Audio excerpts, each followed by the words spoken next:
Yo guys, what's good? It's your boy Dom, and me and Jack are back here today with our Game 5 post-game of the Mariners season. Say what's up, Jack. Hey, how's it going? And today I've got Jack on my phone because the connection's going to be more consistent, and as long as you guys can hear him fine, it works pretty well anyway. With that being said, yesterday was the first game of our three-game series versus the Angels, and it did not go well. Really did not go well. It really did not. Justice Sheffield had his first start of the year against Patrick Sandoval, obviously for the Angels, and Justice was battling early. He didn't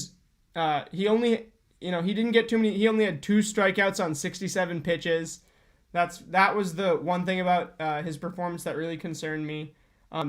He was battling. He had the bases loaded, and was it the third, Jack? Yeah.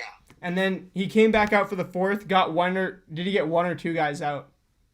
I think he only got one. He got 1 guy out, and then I think he allowed a hit, right? And then Yes. then it was 2-0 at that point. But he was battling.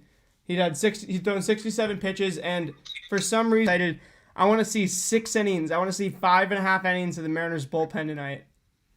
And that's what we got after those 67 pitches of Sheffield and 3.1 innings. He threw in Nestor Cortez, and we're like, all right, hopefully there's some idea in this. Unfortunately, not. On his second pitch, was it? I think he gave up.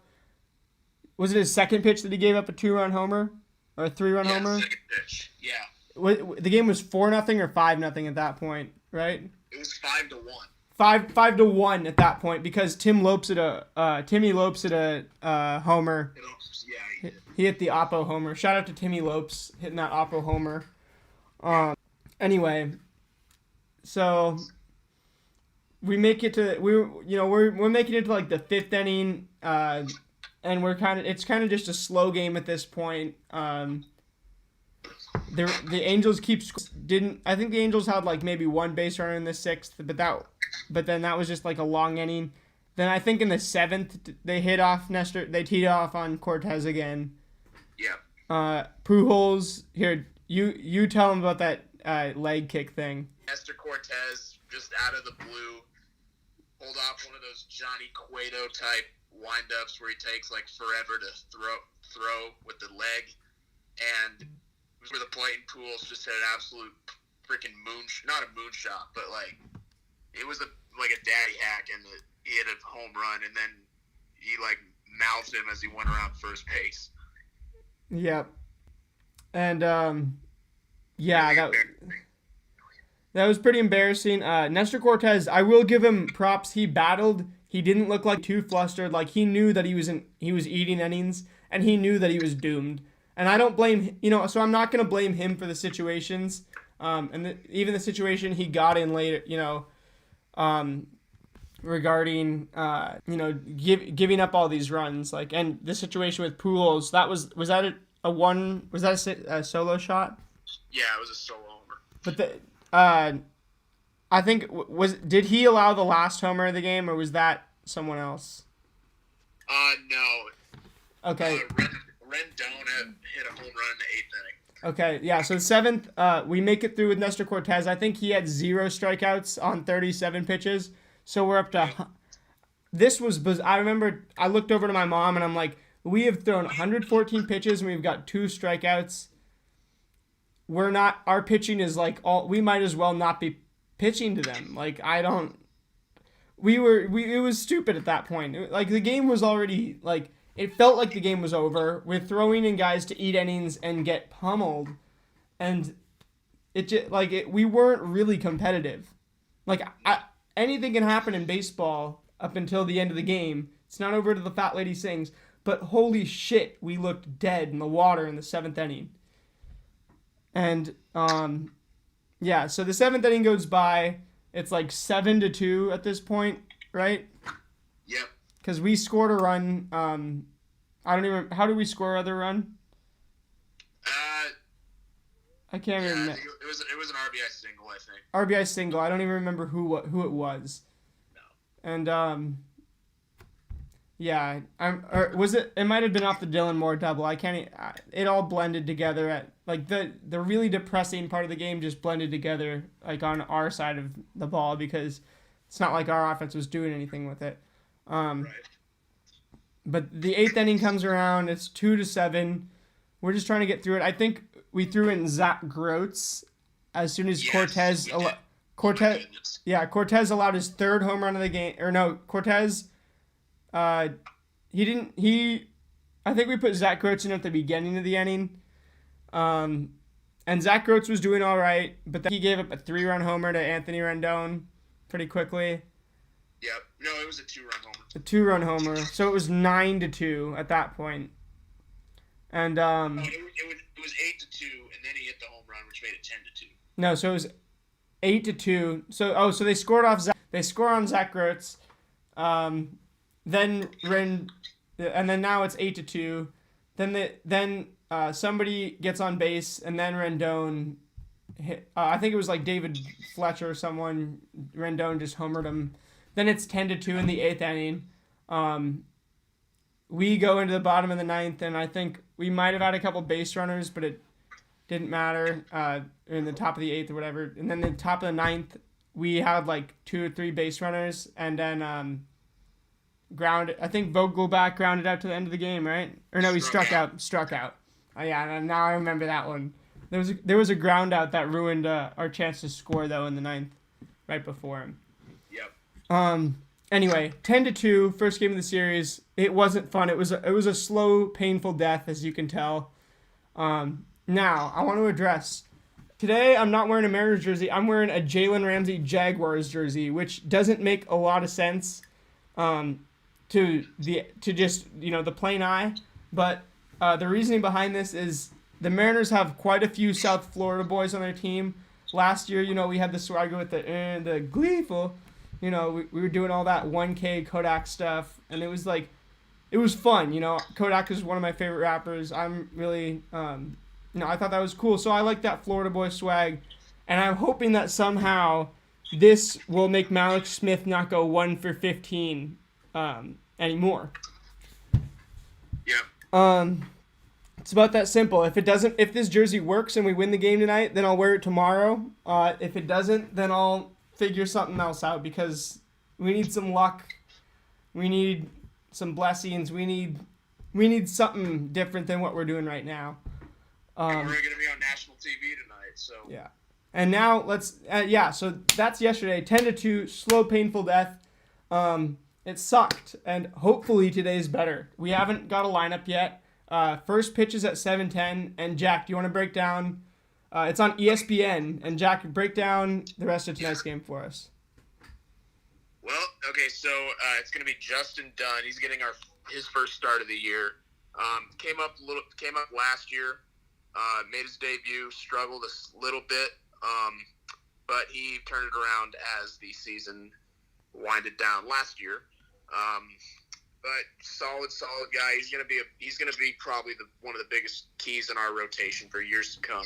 And he's gonna go up against Andrew Heaney, who is off to a good start this year. He had just about 5 innings pitched. He had 6 strikeouts in his first game. Last year struggled a little bit. Yeah. 4-6. Last year he struggled a little bit. He was 4-6 with a 4.91 ERA. Yeah. But Andrew Heaney is definitely someone that I think that we can really muster up and get some hits off of him. That's tonight's game is just get some hits off Andrew Heaney. We just can't look the way we looked yesterday at the plate. It looked like at the beginning of the season, at least our guys didn't have we don't have any Soto mojo anymore, Exactly. There used to be a thing Soto mojo back in the 2000s. All you old M's heads will remember this. And it was just like the vibe, the atmosphere, the motivation, the caring about Mariners baseball. And it was also the idea that the pride we took in it. It was even if we're down in the ninth inning, we're going to go out there and we're going to play our asses off just because we're the Mariners and we care so much and we don't let any innings go to waste. But these days it seems it seemed like we threw that game away yesterday after the third or fourth inning, by well, not but I'm not gonna say putting Nestor Cortez in was throwing away the game, but you can't tell me we're gonna work through. So you can't tell me we're trying to progress our young players, and then take out especially our pitchers, and then take out Justice Sheffield after 67 pitches, 2 runs after getting pretty lucky and getting out of the bases loaded inning. And also, in the words of John Cena, you should never give up. Literally, never give up. Dude, John Cena. Do you remember what the Mariners... You remember what happened to us back when we had Edwin Diaz, and it was like the 6th or 7th game of the season? I do remember that. It was in 2017, and it was the worst 9th inning collapse in baseball history, or in like a century almost. We allowed 6 runs, which hasn't been done in a long time. And that was tragic. But the point is, the Angels didn't give up. They were going to the bottom of the 9th down by 6, where the Mariners would be like, all right, just get us out and let's go home. Like, the Angels decided to just rally. Like, we need some spirit, We need the Soto, like, we might need to bring back the Soto mojo, true to the blue. I don't know, but we need something. We need some more passion. Yeah, we need some. Because yesterday was hard to watch after the 3rd inning. Like, yeah. And so today we've got Mariners at Angels game 2. Obviously, Justin Dunn versus Andrew Heaney, as Jack said. Dunn pitched really well. I mean, I've always liked the guy. He's got a lot of swagger. Pitched in the Futures game. He's been a little erratic at times, such as in the Futures game, which was the first time seeing him for many of us. But he throws real hard, and he has the tools, and he has, like, his ceiling, his command will get a lot better, and his ceiling, is definitely like a high number 2 starter, or even a low end number 1, Yep. With that being said, right now, I think 6th is a good spot in the rotation for him. He had a 2.70 ERA down the stretch last year, but I'm going to have to think for a second. You want to go first, Jack? Yeah, I'm going to go 5-3. 5-3. All right. That's a good guess. I'm gonna go 6-2. I think the Mariners need to pound them. Okay. We're gonna take a 6-2. Malix is gonna get 2 hits, at least. That's my bold prediction. Well, wait. Okay, we are South facing Florida. a left-handed pitcher. So do you think he'll be in the Jags lineup? logo in there. I hope so. I think Malix Smith is a future everyday player. I think Yeah, I agree with you there. and I think he could hit left-handed pitchers. The problem is that he just doesn't hit well in general now, Yeah. His eye, he has a bad eye. He swings at first strikes all the time, which I like. Like, you can tell he wants to get hits. He's passionate, but it's like, and he's fiery, but it's like, he needs, like, he could learn a lot from Vogelback, Him and Vogelback could learn a lot from each other. Exactly. I don't know if you remember last year, but Malik struggled at the beginning of last year too, and he got sent down. He worked on it, and then he came back, and he was better than ever. He was better than ever when he came back. The thing is, we can't send this guy to the minors forever. He's not a minor leaguer anymore. He's not a minor leaguer anymore. And I think we need to play him every day and let him struggle, let him figure it out, for crying out loud, Yeah. It's tough because I love the dude and I want him to succeed, and I don't know, but I think that leads us into the next topic, which is, I don't know what needs to happen for a lot of our players to succeed and for our team to succeed, but I just brought this up to Jack a couple minutes ago before we went live. If the managing just keeps going as is, which, by the way, when I first called in this morning, I ranted for 10 minutes about the replacement of Dylan Moore, who was my player of the game last night. By the way, I was going to put Dylan Moore as my player of the game. First start of the year, first action of the year, looked solid in left field, didn't make any errors. I knew he was just getting what came to him. Like, he was just playing ball. He looked like Kyle Lewis, like with his confidence out there, you know? And then that double that he had later in the game, he was working quality at bats, and he got the double to show for it. Dylan Moore would be my player of the game last night, and I hope to see more from him after that. Unfortunately, in the 8th inning, we decided to switch him to third, take Seager out, and throw Marmoleos in for 2 innings in left field. And did he even register an at bat? I don't think he did. I don't think he did. So to get 2 defensive innings in left field, you know, we take the guy out who's been doing real well, Dylan Moore. We throw the guy who's been pretty spotty, Marmoleos. I hope those 2 innings got him better, but I don't see how they would. Like that doesn't make sense to me. Like if it's not broken, don't fix it. Especially when don't leave Dylan Moore in there. If he's having a good game in left field, leave him there. Right. I don't get why you just say, is the idea it's an easy left field night, so we're going to put our worst left fielder in for 2 innings in the end of this, game that's a total wash for us at this point where we know we're losing, and we're just going to hope that he gets better because of it. I mean, we'll see. The lineup hasn't come out today. It won't come out for a couple hours, but I don't think that 2 innings in left field is going to get you any better at the end of a loss. I think you need to let guys finish games out. I don't like, and especially the young guys, I want to see Malik Smith in the lineup every day. JP, obviously. I want to see Vogelbach in the lineup every day. I mean, Evan White, obviously. Kyle Lewis, obviously. That's our best player so far, without question. The most fun to watch. And beyond those 5, who do we really need in the lineup every day? We can rotate in Marmoleos. We can rotate in whoever else, Dylan Moore, anybody else that we really want to get time for. But right. This year we better not waste it trying to get Marmoleos up to speed to be a utility guy for next year. Because guys like Jose Marmolejos, the 28-year-olds that we bring up just because in the Mariners organization, if they are a late bloomer like Mitch Haniger, then they're a late bloomer like Mitch Haniger. But if they're not, you can't just force them to be. Right. I hope we figure out how to use Jose Marmolejos in a way that doesn't just totally take away and detract from the development of our other young talent. And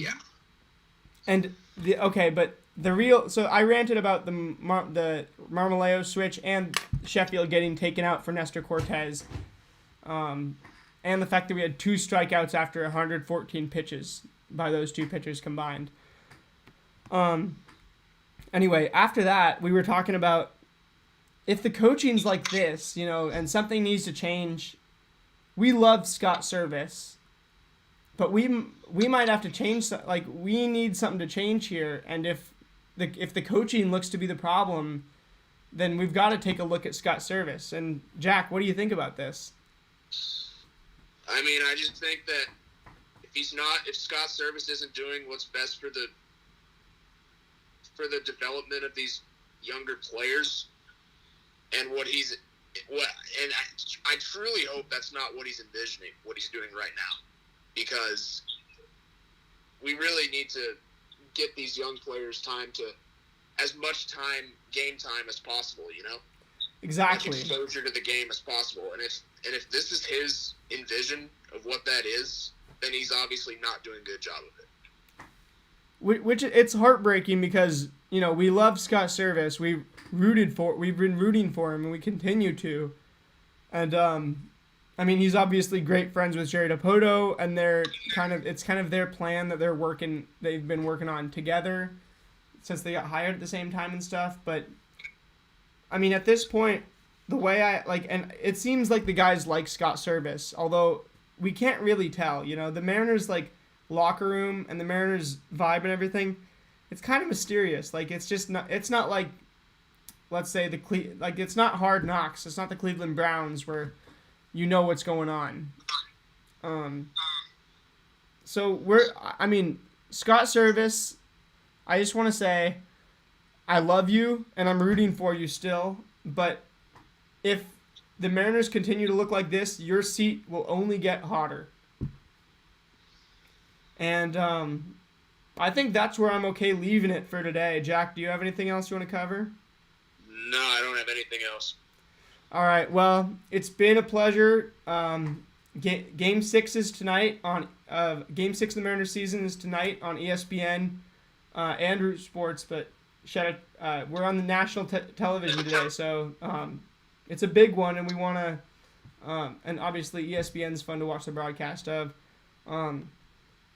And we don't want to embarrass ourselves on national TV. You know, any of you watching, better chance of you guys being able to watch this, since more people have ESPN than Root Sports, obviously. Anyway, first pitch 7:10 p.m. Pacific time on ESPN. Mariners at Angels. Justin Dunn at Andrew Heaney. And we'll do a post game if you get. I'll tell you what. If we get anybody commenting telling us to do a post game, we'll do a post game. Just leave it in the comments. Actually, we might do a post game either way. We're not doing shit just because of comments. But anyway, big game tonight.